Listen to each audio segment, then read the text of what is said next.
Welcome back to Today on Bay TV. I'm Gaynor Morgan and I'm joined now by Karen Struel-White and by Jeff Phillips, and we're going to be talking about an event that you're staging later this week. But before we have a chat with you, we've got some breaking news, and that is that the former Minister Carl Sargent has been found dead.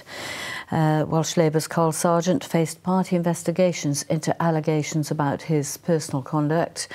The Allen and Deeside AM had lost his ministerial job as Cabinet Secretary for Communities and Children last week. The First Minister, Carwyn Jones, said on Monday that there'd been allegations about a number of incidents involving women he'd passed on for investigation. Mr. Sargent was married and had 2 children, and we'll have more on this in our news bulletin this evening. And of course, our thoughts are with his family. Sad news there. But if we can move on, thank you both for coming on. You've got this event in Mumbles on the 10th of November. Yeah, the 10th of November at the Slate Gallery in Mumbles. And it's basically commemorating what would have been Richard Burton's 92nd birthday. We have 2 lovely paintings painted by Jeff on show, and they're a pair of paintings we call the Welsh icons. One portrays the Cardoma Boys, Dylan Thomas, and the other one portrays Richard Burton, and the painting's called Broadsword, and it's actually based on a play that's been written, and Jeff came along to read of it earlier this year, watched the production and painted the painting. Painting gear out. Jeff, you're a local artist? A local artist, born and raised in Swansea, yes. And had you always been a fan of Cardoma Gang and Richard Burton? I've always been a fan of local history. And so anything to do with local history, really, that ties in, such as Dylan, is a really important part of our heritage and where we come from. We've got the paintings there. Which one is this now? That's the Cardoma Boys, and of course on the right-hand side you'll have Dylan. Yes. And next to Dylan then you've got Alfred Janes, and in the middle is John Pritchard, and just fourth along then is Daniel Jones and Vernon Watkins on the far left. And what are they actually doing? What's happening? It's a broadcast. It was a BBC recorded broadcast, and they were actually in the uplands in Swansea. Oh, right. Because the BBC building at the time, Alexander House, had been bomb damaged. All right. So they actually utilised what was a small building in the uplands in the Grove in the Uplands. It was in the Grove in the Uplands, and they utilised it for the BBC broadcasts of Swansea in the Arts. Ah, so what they were discussing the arts? They were doing a broadcast. Yes. It was broadcast, and of course what they were discussing was Swansea at the time after the war, and talking about basically how the arts was going to move on within the town of Swansea from there, and how they were all involved with the arts, whether they were writers, poets, artists, or like Dylan himself, you know, both, and a broadcaster. So it was a good collective club. Because there were only 5 of them there from the Cardoma Boys. There was quite a few others. And of course, they called the Cardoma Boys because they met in the Cardoma. They met in the old Cardoma. Street, then? The Cardoma was actually in Castle Bailey Street. Right. Which was... further up. It's where Castle Gardens is today. It's just to the side, of it. But it was all flattened during the 3-night splits of Swansea. So the original Cardoma was gone. But that was the salon, wasn't it? It was the sort of hotbed of arts. It was without a doubt the hub of Swansea's arts centre at the time. Yeah. And of course that painting was done from a Radio Times cover, wasn't it? It was a Radio Times yes, cover. it was. There was a Radio Times cover, and what was actually. It's the side of it. But it was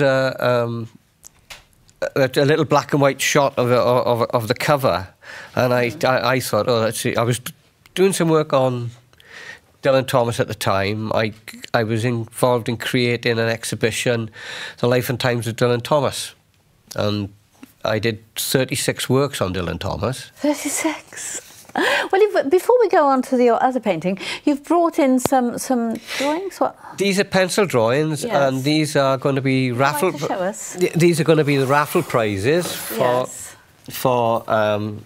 Friday evening. Sorry, this is Richard Burton and Richard Burton and one of Dylan Thomas himself, of course, and they are pencil sketches. Wonderful. Yes, you've really captured their personality.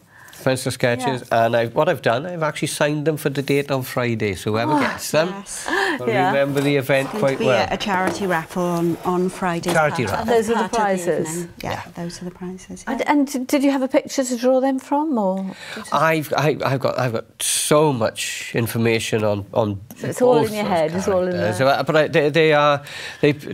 mean, Dylan. I build up Dylan's face and features from many photographs, and there are many different sections of him, and depends on what age he is. Oh, see. yes. I mean, with my Life and Times of Dylan Thomas, a lot of them are of Dylan when he was a child. And they go right through his life. But, of course, he died when he was 39. So and that's another anniversary, isn't it? The 9th? Yeah, November the 9th is the date that Dylan died, and November the 10th is Richard Burton's birthday. So they're quite. It's one of those serendipity things, isn't it? And what are the other painting? Broadsword, is it? Broadsword. Yeah. That's the Okay, I think we can see that now. That's the one with Richard Burton. And who else have we got in there? We've got Laurence Olivier, Yeah.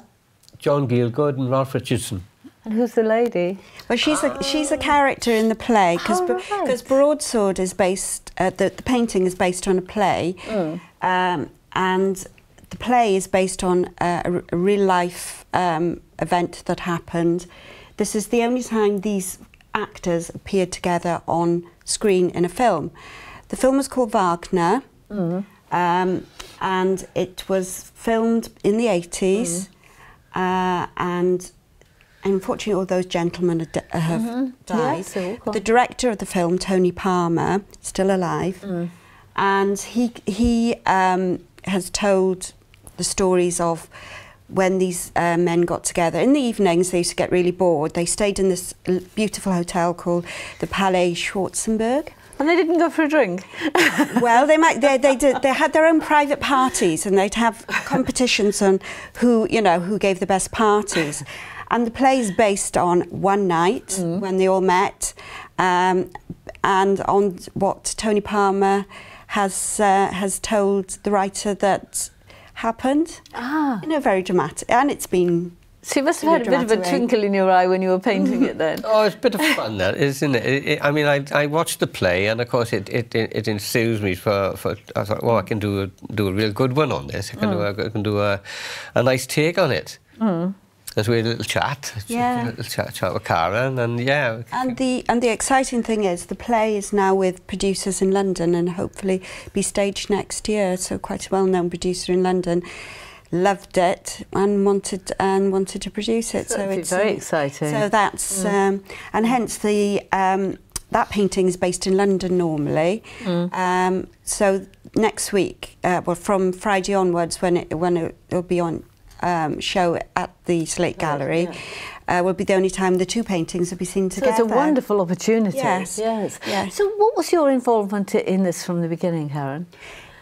In this well, I've been my background has been I've produced a few musicals and stage shows, and I was involved with this script and at an early stage.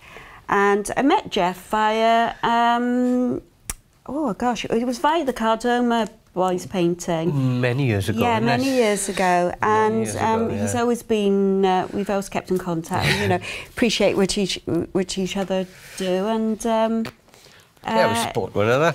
And we just thought it would be, because Jeff has got a very distinctive style, and I think the paintings suit each other very well. On Friday, we will be having a reading from the script. So if somebody wants to come, it's free. Yeah, you can. What time? Please. Come at 7:15. Not only do we have an actor who's going to do a Richard Burton monologue, we also have Professor Angela John. Sounds like a great evening, so come early and your paintings are there, and join the raffle and possibly win one of those. Yes. Thank you so much for joining us. Thank you very much. Thank you You for can smell inviting Welsh us. cakes. Join Yes. us after No, the we're break. hungry now.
Welcome back to Today on Bay TV. I'm Dana Morgan.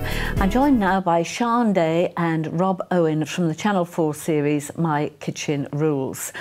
Thank you very much for joining us. Now, I've scarcely been able to concentrate all through the programme, worse than usual, because of the wonderful smell of Welsh cakes wafting over. So I think you cooked them this morning for us.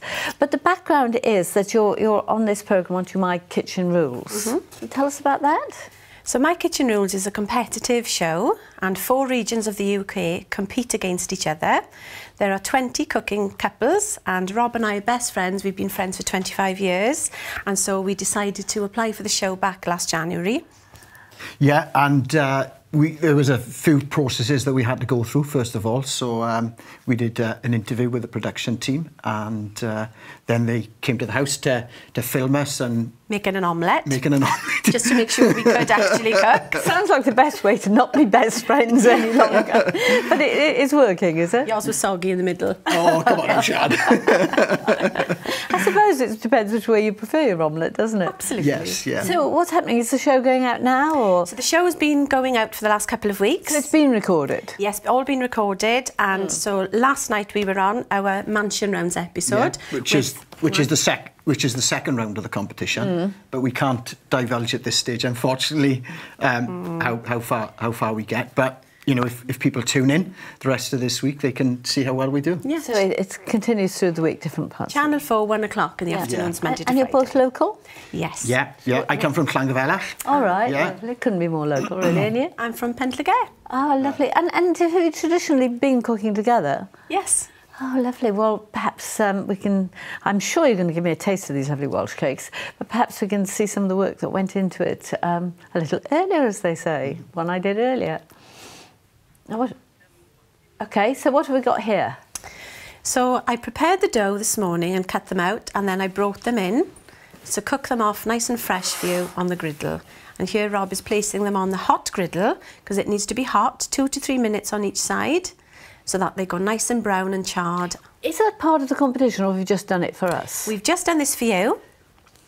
Now, is that an electric griddle? That is. Oh, I see. I use one that goes on the stove. Yes. Now, I was just going to say, at home, we would use a cast iron griddle, or in Welsh, it would be a man. And What would be a man? a man. Because that's what they called in Welsh, isn't it? Picky a man? Right. That's Yeah. it. Yes. Picky a And man. that comes from the old peasant tradition, Yes. really, of cooking on the stove. Exactly. Yeah. So, of course, we wouldn't have the gift of a non-stick surface, as you know. To rub lots of lard and butter on it. Just to Lard make sure. or pork fat. Oh, right, you don't use butter on the griddle?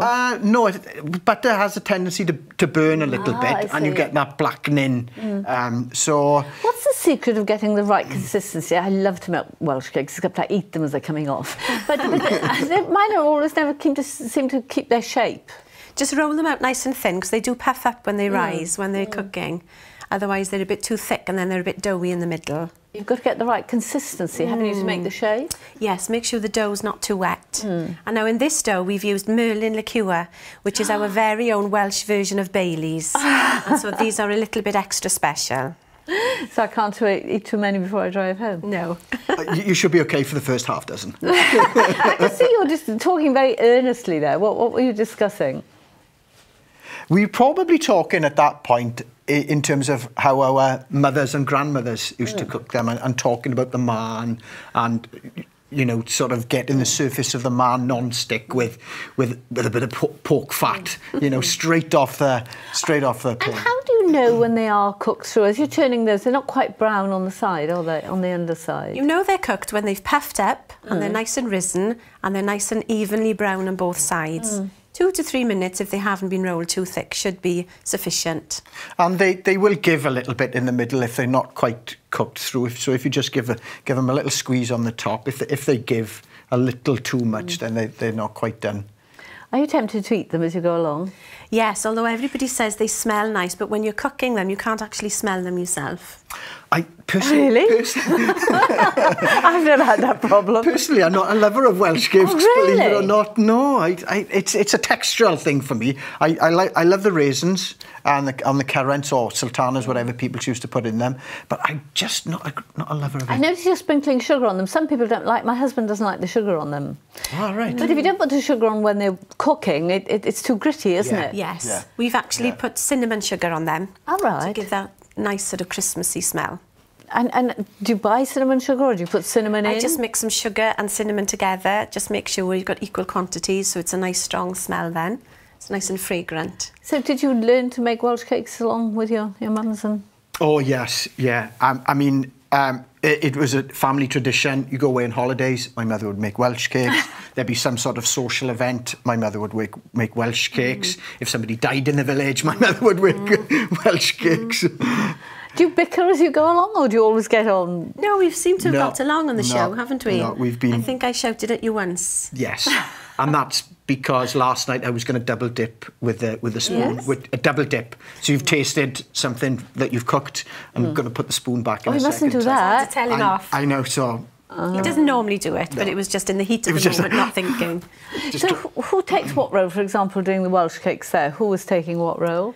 Well, Rob is very much cordon bleu and very artisanal in his chefy kind of cooking, and I'm more of a baker. Yeah, yeah. So are you able to say what recipe you use for the Welsh cakes? Yes, I would very happily put our recipe on your website. And there are a lot of variations on Welsh cakes. People put coconut, chocolate chips in. I'm more of a traditional Yes, I don't person. think they're real Welsh cakes then. That's right. Yeah, we did discuss whether Sian was a splitter and putting jam in them. Now, No, that's not Welsh it's cake, not Welsh is it? cakes, There's it's plenty of not. cakes with jam I mean, in. if people want to do it, that's fine, but... Jam splits. I think that's too far. You look very tidy cooks. I always make a mess. There'd have been eggshells there and a spilt bag of sugar and goodness. What? Do you want to answer that, Sian? Well, it is a TV studio, so we've been very well behaved. So are you generally, is one of you tidy and one not tidy? Go on. Rob is very tidy. And I'm a little bit more chaotic. Yeah. But you take equal shares in the cooking. Yes. We have for the series, we Yes, have, yes, yeah. yes. Yeah. So, well, they smell delicious. So tell me about the series. How did you get onto the series? So we auditioned for the series last January and we auditioned over Skype and then we were selected to represent our region, which was a real honour. Yes, it was. And we took the film crew to the Gower, to Swansea Market, we took them down to Selwyn's, Penclough. We really wanted to showcase some of the local producers of our wonderful So Swansea important, area. isn't it? Yes, Absolutely. Yes. Yeah, and some not just the great food that we produce. You've got a full griddle there now. Yeah. Is that the more difficult part? Just making sure that they're all cooked at the same time. So you wanted to showcase everything that was produced in Gower? And Yeah, that's right, and some of the great characters as well that are producing some of this amazing produce that we've got. You know, we've got amazing salt mash lamb. Yeah, best in the world. We've got some amazing vegetables that and come here out by of the magic, Gower. we've got our Welsh Yes, cakes. there they are. I don't think we can eat and talk, but anyway. So what have you made? Are you allowed to say what you've been making for the show? Well, last night we were given a mystery ingredient on the show. It was an Italian ingredient called Induja, which we'd never heard of. No. And Induja, it's a cured pork. Yes. But instead of allowing the curing process to continue and it air dries and becomes a salami, you use it in its very soft form. Oh, right. And it's got a load of chilli in it, so even the smallest amount has got a big, So did you big know power. that you were going to have... No. Had you heard of it before? No. No. No. But did they tell you what it was like? Because you'd have to construct your recipe around it, wouldn't you? Well, our guest chef was Francesco Mazzi from London, and he was then able to guide us on how to use it, not to overpower the dish with it, because it was a very powerful ingredient. So you had that sort of mentoring. steer. Yes, we did. So we put it on scallops and we cooked it and put it on polenta Yeah. and aubergine. Going forward, any surprises? Well, you'll have to tune in and find out. That's a good question. Were you nervous? No, we weren't nervous. We really enjoy cooking. Yeah, last night's episode was great fun. Yeah. The first episode that we filmed, what was quite intimidating. Yes. I mean, you turn up, you don't know what's going to happen. You've got an idea of how the shoot is going to go. Would you like to do it professionally? Yes, we would. Yes, I We'd think love so. it. Yes, Yeah, we've got it the was bag great now. fun. Oh, It was well, great fingers fun. crossed. Let's see how this Yeah, it was good fun. pans out. So, all the best and good luck. Thank you very much for having us. Pleasure. So we'll look forward to seeing the programme during the week. Yes. Thank you. Fingers crossed. Well, thank you so much anyway for joining us and also sharing with us your experiences of the programme. And thank you all for joining us, and see you again tomorrow.